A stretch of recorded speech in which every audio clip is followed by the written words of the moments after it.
As everyone knows, I'm very old. And I remember all the way back almost 4 years ago when Al Franken was accused at first by a right-wing radio show host of, and there was a picture, he clearly did this and he admitted it, that on a USO tour, he posed for a picture as if he was going to grab this woman's breasts while she was sleeping.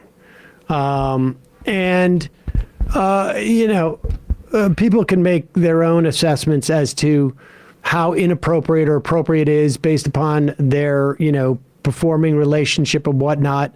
Not a great idea. But of course, he did this before he was a senator, back when he was a comedian, just doing USO, shows. And there were other women who had claimed that at various times he had grabbed their butt when taking a picture or something like that. But nevertheless, there was going to be an ethics hearing in the Senate. And according to Jane Mayer, reporting there, Chuck Schumer basically threatened Al Franken, if you stay on to the ethics hearing, we will strip you of your committeeships. We will do everything we can to make this an extremely hostile place for you. And I think combined with that and the fact that Franken didn't want to hurt Doug Jones's chances of winning in the 2018 election against Roy Moore in Alabama, which would have given the Democrats I think a majority in the Senate, or at least tied it. I'm not quite. I can't remember, but it was a key Senate race. Franken resigned. Folks can be of different minds as to whether Schumer should have done that or not. But if Schumer's going to do it in that instance, when there is no alleged crime, when there is no point to even adjudicate from an ethics standpoint whether Franken did anything, how in the world has Chuck Schumer not delivered this exact same message to this guy? Third, for 30 years, I have withdrawn thousands of dollars in cash from my personal savings account, which I have kept for emergencies and because of the history of my family facing confiscation in Cuba. Now, this may seem old-fashioned, but these were monies drawn from my personal savings account based on the income that I have lawfully derived over those 30 years. I look forward to addressing other issues at trial.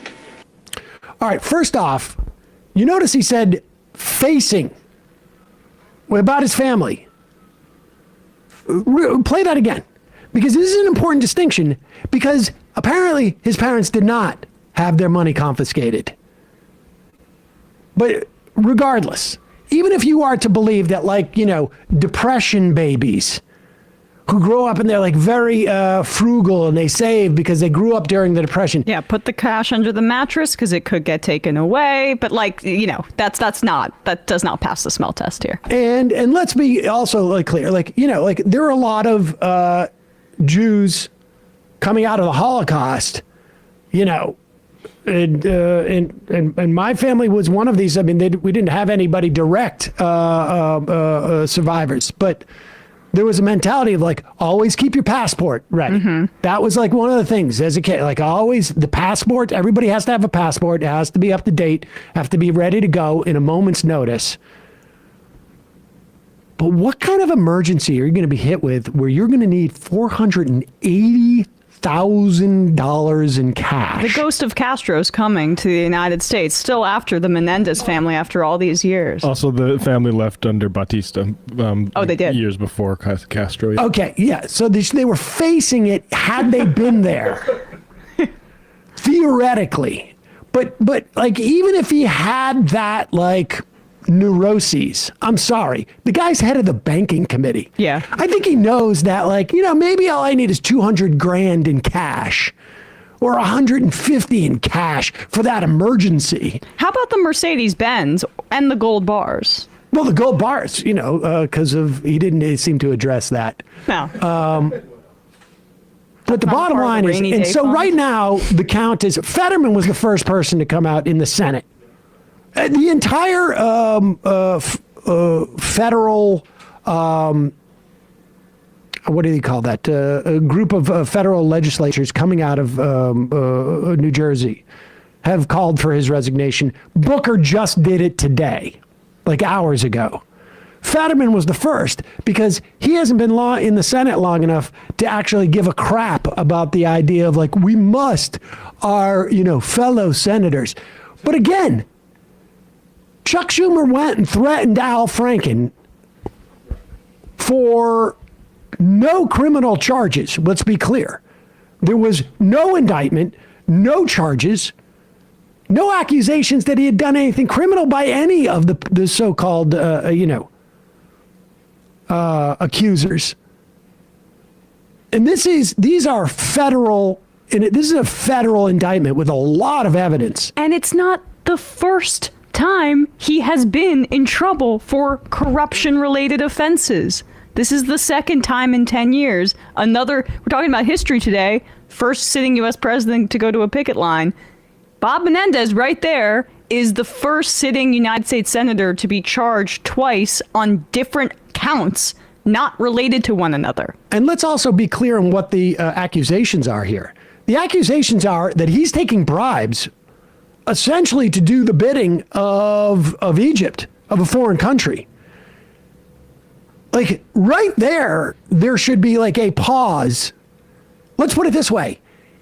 If he was a staffer working on the Foreign Relations Committee, the FBI would say, we did a background check, and this guy shouldn't even be allowed in the committee room to hear the hearings. If it was an Ilhan staffer? Let alone... Never mind Ilhan staffer. Anybody staffer, they would not get anywhere near the documents that he has access to. And he is the chair of the Senate Foreign Relations Committee, so he is as close to those issues and sensitive information on that front as anybody possibly could be, really, unless you're in the executive branch.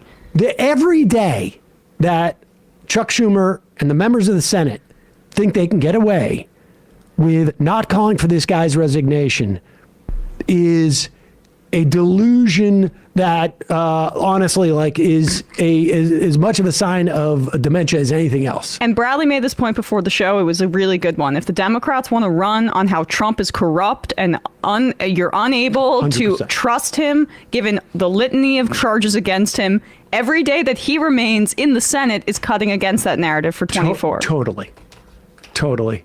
Majority Report wardrobe coordinator says fled is a poor choice of words. They left in 1953. Again, under Batista. Hegemony Cricket says, I agree with the take on Menendez, but should have to resign just due to, as of right now, just allegations. Well, let's put it this way. There is no rule about whether you should have to resign. But this is about a political party, and there is a leader of this political party in this institution. And Al Franken made the decision. Like I say, there were two components to that decision. One is didn't want to be responsible for allowing Roy Moore, who was a serial groomer of children. A ball risk, literally. Yes. Didn't want to help Roy Moore defeat Doug Jones. But the other thing is that the Senate Majority Leader basically said, you're a political liability to us. We have the ability to replace you with a Democrat. Because I'm sure if Franken came from a state where there wasn't a Democratic governor, it would have been a different calculation for Schumer. We have the ability to replace you with a Democrat. There's no rule that says you have to resign. But if you don't, I'm going to make life living hell for you. Should Chuck Schumer have done that? People can argue one way or another in terms of the accusations. But there is absolutely no debate on whether these are more serious allegations because there's criminal charges involved, whether Menendez's record in this instance is in favor of him. Because remember, he wasn't vindicated in the last. It was a hung jury. And the law here is like been so bastardized by the Supreme Court when it comes to bribery. And the sensitivity of where he's placed on these committees and the nature of the charges. Exactly. There's just no comparison. So should he have to resign? That's like, I think he should resign, but there is no law or rule that says he should resign. But the real question is, should Senate Democrats do everything in their power to make his life miserable if he stays in the Senate? And the answer is 100% unequivocal yes. It's a liability for all of them. It's a liability for all of them. So like, F Senate congeniality. I mean, I could get a tattoo of that, and I would see that phrase too little, to be honest with you. But like, it's honestly existential too, because Menendez is up for re-election in 24. Some important elections happening in 24, including potentially Donald Trump versus Biden and our democracy being at stake. So maybe time to just cash in. Hope you can hang on to some of those gold bars, buddy, before maybe you go to jail. Well, I think from his perspective, he wants to stay as senator for the exact same reason why Donald Trump is like, so fervently running for president. This is like the best defense in terms of getting out of jail. In his mind, anyways. And that's what makes it an even larger political liability for the Democrats. Chuck Schumer and the Senate re-election committee should announce tomorrow, we are supporting his challenger. We don't know who that challenger is yet. It's Andy Kim. Maybe it's Andy Kim. We are going to support the challenger, period, end of story. If no one runs, we will support a writing candidate. I mean, that's what they should come out with. And by the way, Menendez had been primaried by somebody who was more progressive and who had no funding. Literally didn't have a website. 2018. I'm forgetting the name of this. Didn't have a website. She was like there's no footprint of her. She got 38% of the vote without having literally a website or any sort of.